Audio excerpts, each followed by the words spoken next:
ఓం శ్రీ గురుభ్యో నమః. సంతుష్టో భార్యయా భర్త భార్య తదైవ చ యస్మిన్నేవ నిత్యం కళ్యాణం తత్ర వై ధ్రువం. భర్తతో భార్య, భార్యతో భర్త ఎల్లప్పుడూ ప్రేమగా ఉండాలి.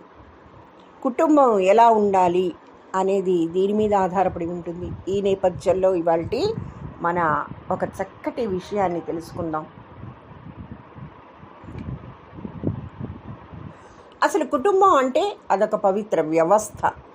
ఇంట్లో సభ్యులు ఒకరి కోసం ఒకరు అన్నట్టుగా జీవించినప్పుడు కొండంత బలం చేకూరుతుంది, ఆసరా లభిస్తుంది, ఆనందం సొంతమవుతుంది.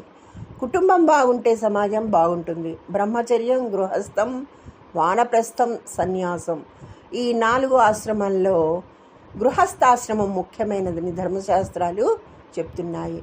యథా వాయుం సమాశ్రిత్య సర్వే జీవంతి జంతవః తదా గృహస్థమాశ్రిత్య వర్తంతే సర్వ ఆశ్రమాః.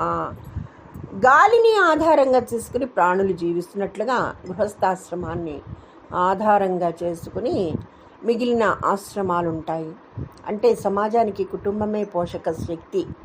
ధర్మశాస్త్రాల ప్రకారం ఒక కుటుంబం అభివృద్ధి చెందాలంటే సభ్యుల మధ్య ప్రేమ మాత్రమే కాదు, ధర్మ పాలన అంటే బాధ్యతాయుతంగా ప్రవర్తించడం అత్యంత అవసరం. తక్కిన 3 ఆశ్రమాల వారు జీవనం కోసం గృహస్థుడిపైనే ఆధారపడతారు. వివాహంతో కుటుంబం ఏర్పడుతుంది. తద్వారా వంశం, సమాజం, ధర్మం నిలబడతాయి. ధర్మశాస్త్రాలు పేర్కొన్న సూత్రాలను అనుసరిస్తూ ఆదర్శంగా నిలిచిన కుటుంబాలు మన పురాణేతిహాసాల్లో అనేకం ఉన్నాయి. ఆ మహనీయులు అనుసరణీయులు. ఐకమత్యమే బలంగా చాటి చెప్పింది, కలిసి ఉంటే కలదు సుఖం అని చాటి చెప్పింది మన మహాభారతం. కుంతీదేవి తన 5 కుమారులను పెంచిన తీరు అపురూపం. పిల్లల్ని ఎలా పెంచాలనే దానికి ఆమె పెంపకం ఆదర్శం. అలా ధర్మబద్ధంగా, శక్తిమంతంగా పెంచినందువల్లనే ఎంతటి కష్టాలు ఎదురైనా కూడా వారు భీతిల్లలేదు, పారిపోలేదు, విడిపోలేదు. తల్లి మాట జవదాటకూడదన్న సూత్రంతో ఈ 5 అన్నదమ్ములు ఐకమత్యాన్ని పాటించి ఆదర్శవంతులుగా నిలిచారు. ధర్మరాజు అంటే తమ్ముళ్లకు అచంచల ప్రేమ, విశ్వాసం. పెద్దల పట్ల పిన్నలు అలా వినమ్రంగా, గౌరవంగా ఉంటేనే విజేతలుగా నిలుస్తారని స్పష్టంగా చెప్తున్నది భారతం. ఇహ అంతులేని ప్రేమ, త్యాగానికి ప్రతిరూపం. ఆదర్శ కుటుంబం అనగానే మొదట గుర్తొచ్చేది రామాయణం. ఈ కుటుంబంలోని పాత్రలన్నీ ఉత్తమ లక్షణాలతో కనిపిస్తాయి. తండ్రికి ఇచ్చిన మాట కోసం రాముడు రాజ్యాన్ని వదిలి అడవికి వెళ్ళాడు. పితృవాక్య పరిపాలనతో ఖ్యాతి చెందాడు. అనుబంధం, ఆత్మీయతలకు ప్రతీక లక్ష్మణుడు. అన్న వెంట నీడలా వెళ్ళాడు. వదినను తల్లిలా భావించాడు. కష్ట సుఖాల్లో భర్త వెంటే ఉంటానని అడవికి బయలుదేరిన సీతమ్మ సహధర్మచారిణికి నిర్వచనం అయింది. అందరికీ ఆదర్శమైంది. అన్నకు చెందాల్సిన రాజ్యం తనకు వద్దని రాముడి పాదుకలను సింహాసనంపై ఉంచి పాలించి భారతుడు నిస్వార్థానికి మచ్చు తునక అయ్యాడు. మరి సమన్వయంతో సాగాలి కుటుంబం అని చెప్పేందుకు ఉదాహరణ శివపార్వతులు ఆది దంపతులు. వాళ్ళు సయోధ్యకు చిహ్నం. వీరి కుటుంబంలో వైవిధ్యం ఉన్నప్పటికీ అద్భుతమైన సమన్వయం కనిపిస్తుంది. శివుడి వాహనం ఎద్దు, పార్వతి వాహనం సింహం, కుమారస్వామి వాహనం నెమలి, వినాయకుడిది ఎలుక. మరి శివుని మెడలో పాము, అది నెమలికి ఆహారం. ఇన్ని పరస్పర విరుద్ధమైన స్వభావాలు ఉన్నా కూడా వారి మధ్య కలహాలనేవి లేవు. కుటుంబంలో వ్యక్తుల అభిరుచులు వేరైనా సానుకూలంగా మెలుగుతూ సమన్వయంతో సాగాలని తెలియచేస్తుంది వీరి ఆదర్శ జీవనం. వీరెప్పుడూ కూడా ధర్మాన్ని వీడలేదు. హరిశ్చంద్ర మహారాజు ఇందుకు ఉదాహరణ. ఆయన భార్య చంద్రమతి, కుమారుడు లోహితాస్యుడు. వీరంతా ధర్మం కోసం ఎవరి పరిధిలో వారు అనేక కష్టాలు అనుభవించారు. అయినా అందరూ ఎంతో సంయమనంతో ఉన్నారు.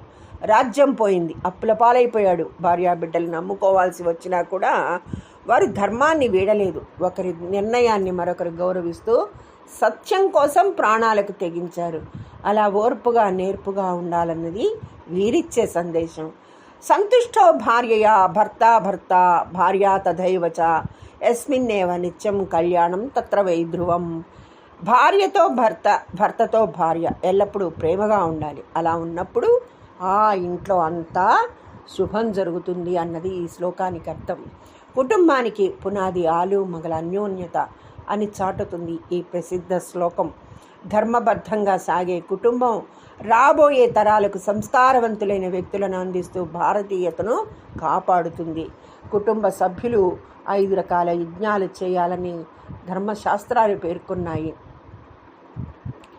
దీనివల్ల ప్రశాంతత నెలకొంటుంది. వేదాలను చదవడం, జ్ఞానాన్ని పంచుకోవడం, వీటి ద్వారా బ్రహ్మయజ్ఞం, పితృదేవతలకు తర్పణాలు ఇవ్వడం, వీటి ద్వారా పితృయజ్ఞం, దైవ ప్రార్థన, హోమం చేయడం ద్వారా దేవయజ్ఞం, పశుపక్షాదులకు ఆహారం అందించడం ద్వారా భూతయజ్ఞం, ఇంటికి వచ్చిన వారిని సత్కరించడం ద్వారా అతిథి యజ్ఞం నెరవేరుతాయి. అనువ్రత పితుః పుత్రో మాత్ర భవతు సమ్మనాః జాయాపథ్యే మధుమతీం వాచం వదతు శాంతివాం. అధర్వణ వేదంలోని ఈ సూక్తం కుటుంబ సభ్యుల మధ్య ఉండాల్సిన బాంధవ్యాన్ని వివరిస్తుంది. తండ్రి ఆశయాలను పుత్రుడు అనుసరించాలి. తల్లితో ఏకమనస్కుడై ఉండాలి. భార్య తన భర్తతో ఎప్పుడు మధురమైన శాంతియుతమైన మాటలనే మాట్లాడాలి. తల్లి, తండ్రి, కొడుకు, కోడలు ఇలా ఎవరికి వారు తమ ధర్మాలను పాటించాలి. అప్పుడు కుటుంబంలో శాంతి నెలకొంటుంది. అనంతరం సామాజిక శాంతి, తద్వారా విశ్వశాంతి పెంపొందుతాయన్నది ఇందులోని సూచన. ధన్యవాదములు. సర్వేజన సుఖినో భవంతు. మరి ఆదర్శ కుటుంబాలని భవిష్యత్తులో నిర్మించడానికి పునాదులు ఇప్పటి నుంచే వేయాలని కోరుకుంటూ మీ హిమబాల.